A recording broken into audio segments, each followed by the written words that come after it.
Alrighty, I want to check in with the one and only Casey from Brick by Brick Wealth on something that is not real estate related, but frankly is even more important.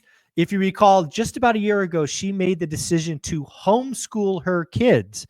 So I want to ask her what's been going on. But Casey, before we do that, just in case this is new to folks, remind people how many kids you have, why you made the decision, and then we'll get into what the last year has done for the family.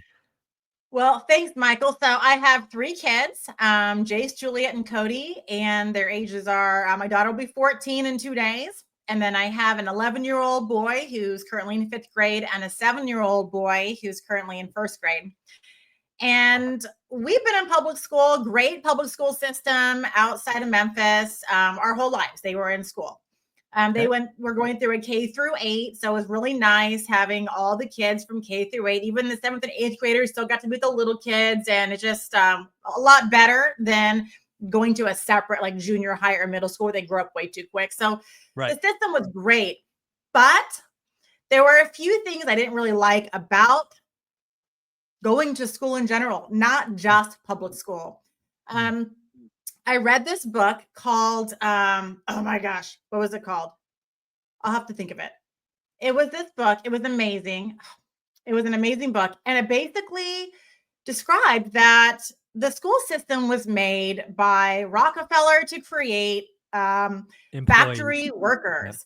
And I was really also dissatisfied with my kids coming home with homework after being in school already for 8 hours. You get up at the butt crack of dawn, you go to school, they come home at 3:30, 4 o'clock, then they have hours of homework. There's little family time left, and it's all over again. So their formative years from when they're however old people put their kids in daycare or kindergarten or even preschool, even all the way through till they're 18 are being raised by somebody else.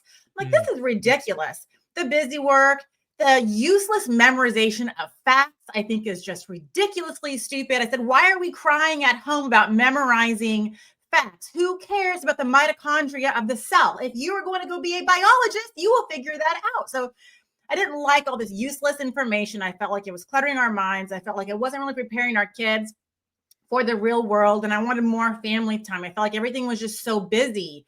And the things that our kids could learn, we could teach them at home ourselves. Now, we weren't allotted the luxury of being able to homeschool until we had rental income.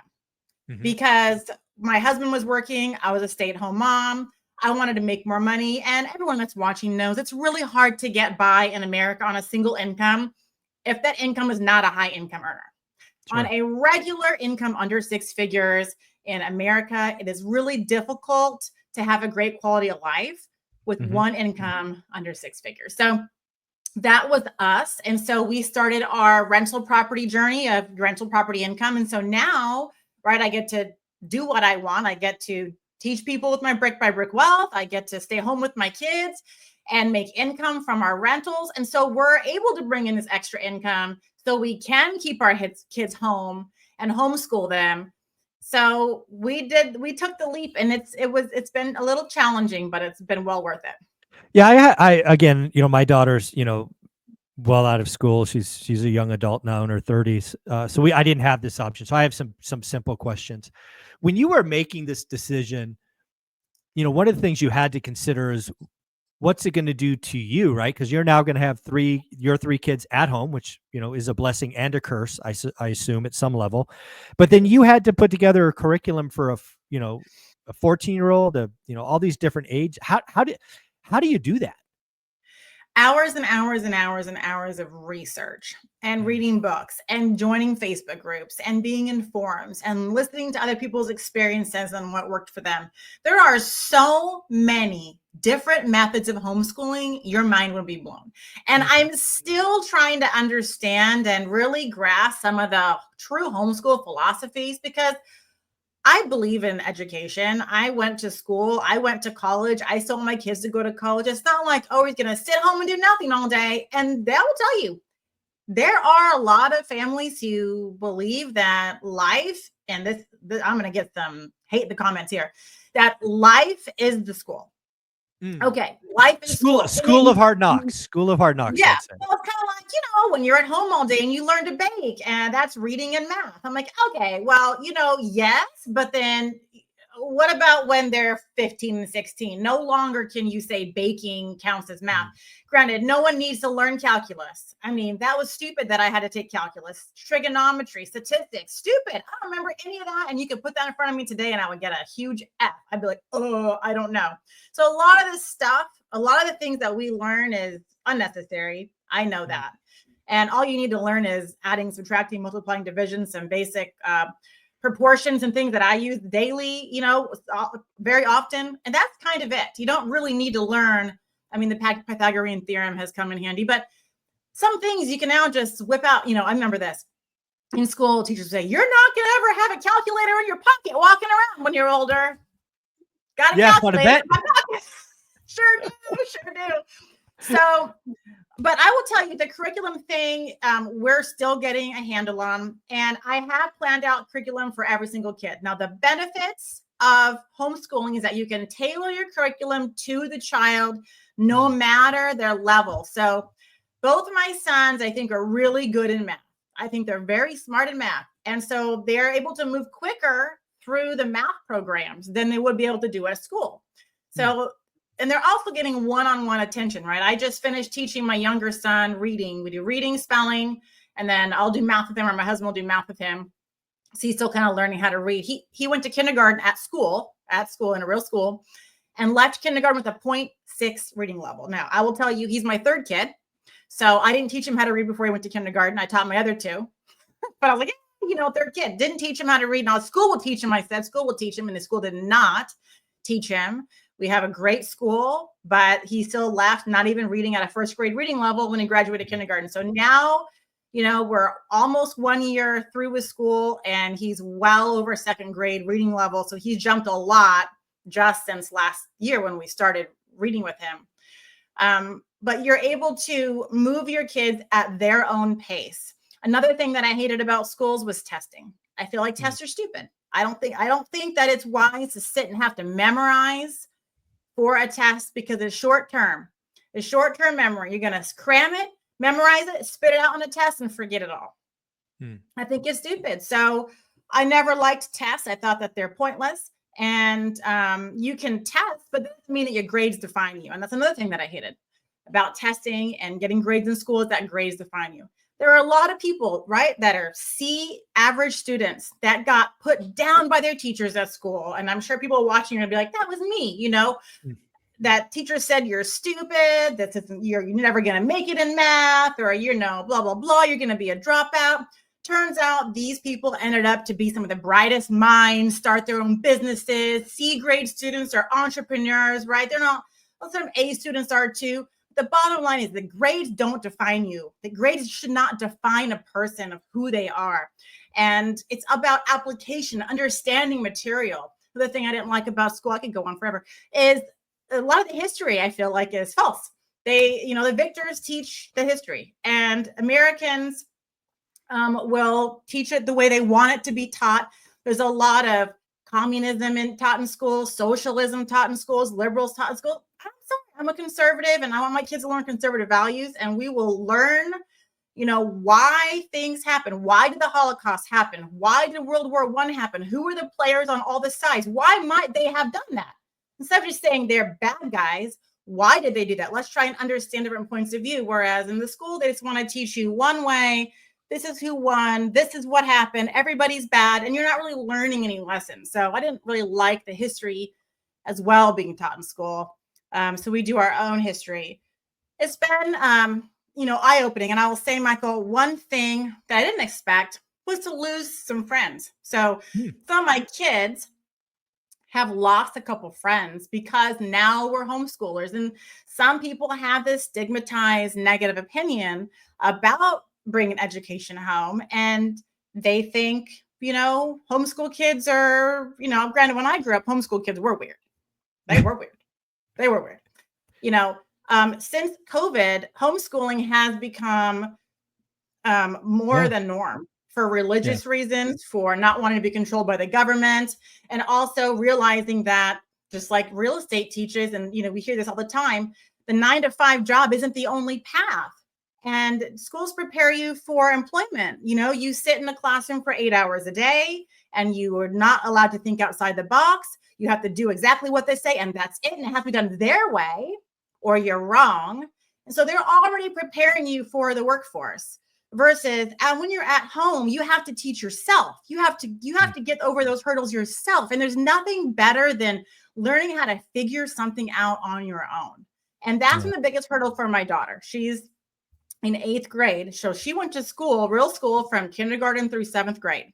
That's a lot of years to be in a public school system. To come home, the biggest challenge has been her. My boys have been much easier with homeschooling. They also don't have as much work, but because we're not telling her exactly what to do. Now, she has curriculum, and a lot of the curriculum that we've given her is used in school, in some schools, right? So it's not like homeschool. Some people would say we are bringing school at home, which we're still kind of doing school at home. So we have a curriculum for every subject. She completes it, but she has to complete it on her own time.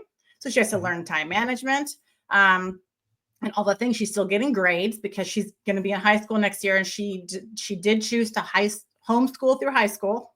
So I kind of wanted her to go to a private school, but she wanted to homeschool. I think the big thing was she didn't want to wake up early. Exactly. But, all the kids can complete their homework in a couple hours, anywhere from 2 to 3 to 4 hours a day, depending upon the kid. And then they have free time to explore their interests. How many people do you know, Michael, who have said when they're in college, I don't know what I want to be. I don't know what I want to do. I'm just going to pick a category. I'm going to pick a major. And then most people don't even end up using their major once they've graduated, unless it's something specific like accounting or a doctor. But the issue is because as we've grown up, none of us were ever really given the opportunity to learn who we are, because we have from morning till night, we're in school and we don't have time to get to know ourselves. So when you're at homeschool and you finish your school by noon, you got the rest of the day to explore who you are, dive into your interests, and, get to know yourself and find out what you love. So then you can become an expert at that. And then you make money in life doing what you love. Yeah, I got 2 more topics I knew I wanted to follow up with. Again, one of the things that, again, like you, right, when we were in school, the homeschool kids were really weird, right? That was true back in the day, I suppose. But one of the things I see kids lacking is just the social interaction. Now, do you complement that with other things, right? Learning how to deal with bullies and nonsense and all that other crap that happens in schools are life skills that maybe aren't taught in a book. How do you kind of help with that? Well, one thing I will say that comes to top of mind is the over-sexualization that schools allow in their school. So my daughter, all of our friends still go to public school, and our neighbor's kid was in the high school play, and we went to see it just last week. And it was Mean Girls, the play Mean Girls, based on the movie The Mean Girls. And it was a great play, but you've got 9th graders, 13, 14 and 15, 14-year-olds that are talking about getting drunk at parties, sex.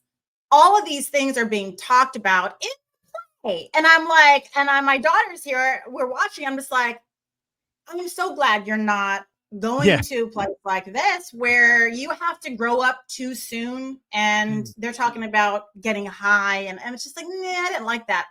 But as far as the other part of socialization, my kids were never very good talkers. And I think that kids in public schools versus the homeschool group that I've seen, the homeschool groups that I have been around and we're affiliated with now, all the kids are, except for there are some weirdos, all the kids are amazing. They talk to every grade. They talk to adults. They look you in the eye. They shake your hand. They are very kind. Versus my kids barely talk to adults. And that's something that we're working on. And it's not like they've been sheltered. I mean, my goodness, we've been in play groups doing stuff like their entire life. Since my daughter was 2 and my middle son was 3 weeks old, we have been joining things. But I feel like in public school, it has kind of hindered them from socialization. And with homeschool, you're able to socialize more, because at school, it was sit down, shut up, be quiet. Now you get a silent lunch, no talking in between class. No, you can't hang out and talk with your friends, but you can bring your computer to recess and sit and watch shorts on YouTube. Right. Yeah. So, you know. Got it.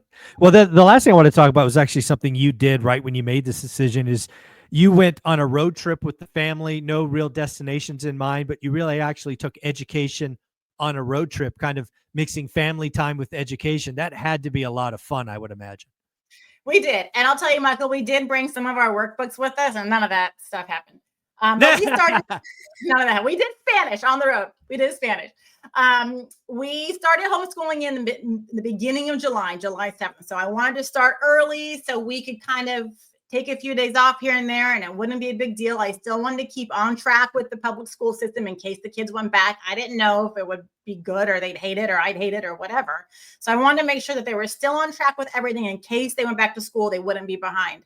But we left at the end of August. I bought my dream car for myself one week before we left on our trip. I said, because our car wasn't reliable, the one that I had. The air conditioner didn't work. Like, it was terrible. And I was like, we can't go across the country with no AC. Okay. And the heater on all the time. The heater would only be on. So imagine the summertime through Arizona with the heater on, not happening. So I finally bought myself my new to me car a week before we hopped in the car. We left all of the entire month of September. We did a road trip from Tennessee to California and back. We hit all the national parks that we could find. I don't like to plan, so nothing was planned. We just stayed in hotels as we went. We just explored. We got to see moose in Breckenridge in Colorado and see the fall colors and go gold mining and, hike mountains. And the education that they got was beyond, what I could give them in a book. Here, look at the book and read about the Grand Canyon. How about, why don't we go to the Grand Canyon and let's see it for ourselves, and let's learn about the different rock features and why are all those, layers of rock like that? How did these things form? Let's kind of, like, while we're in the car next destination, look it up online and talk about it. It doesn't have to be a full on and take your test. Like, no, like, let's have fun and learn. They loved it. And they already asked where we're going this year. I'm like, well, I don't know, guys. Like, yeah. So again, you're a year into this. Do you think it was still a good decision? What do you think? I do. I will tell you, there's always the negative side, right, to things. There's pros and cons to everything. So I will say the biggest negative has been the absorption of my time. So it sucked a lot of my time from my real estate and from my coaching programs, doing homeschool, figuring that out and how I can do both at the same time. So I've got it down more this year. I'm really stoked. I know it's already April, but stoked for, April forward. Nice. But I would say that was the biggest thing, because when my kids were in school, well, Cody, my youngest, he's in first grade. I always wanted, when they're all in school, I'm going to really go make some money when they're all in school. And then they were all in school, made a lot of money. And now back to they're at home now. So like, wait for them to go to school, wait for them to stay home. What the heck do I want? But I love that they're home. I wouldn't change it. They get so many hugs and kisses all day long. I mean, these kids are hugged and kissed hundreds of times a day and snuggled. I mean, they're not getting bullied at school. And they didn't before. My kids were never bullied, but who knows? They could be bullied. They could turn into the bullies too, based on peer pressure and all that. You don't know. But I love it. And I asked them, do you guys want to go back to school next year? You're welcome to go back. It was still a good school, you don't have to listen to your teachers, listen to them, but you don't have to become who they are. You can know that you can just say yes and then move on and not have to, take in their beliefs. Because there's a lot of that going on too. Teachers pushing their beliefs on kids. And I don't like that. But they said they wanted to homeschool. And I was like, are you sure? So the hurdle has been getting them involved in a lot of different programs so they can make friends. I got my middle son, who I was worried about the most because he's the most quiet. But he's now in a competitive baseball team. He's on 2 baseball teams. And we do a speech. It's called SWAT, but it's like a Christian speech and debate club that we go to every Friday. And they are practicing public speaking and making speeches in all sorts of different ways. It's amazing. And that's a really tight-knit group of people. We don't go to church, so we miss out on that big church, community. But I told them we can go if you think, you know, you want to make friends there, but we're just not very churchy people. We're, you know, we believe in God, but we don't go to church and do all that. It's very big in the South to go to church. I mean, churches out here are like Starbucks. There's one on every corner. Everybody goes to a church. But that was the hurdle, is how can we make you have more friends and bring friends over to play. They have tons of friends, but it's instead of seeing them at school, they're seeing them after they get home from school or in other activities. It's worked out. And I think they're happier, less stressed out kids because of it. There you go. Sounds like it was a good decision for them and for you. Folks, if you want to follow along, just go to Brick by Brick Wealth. Casey, you're amazing. Thanks again.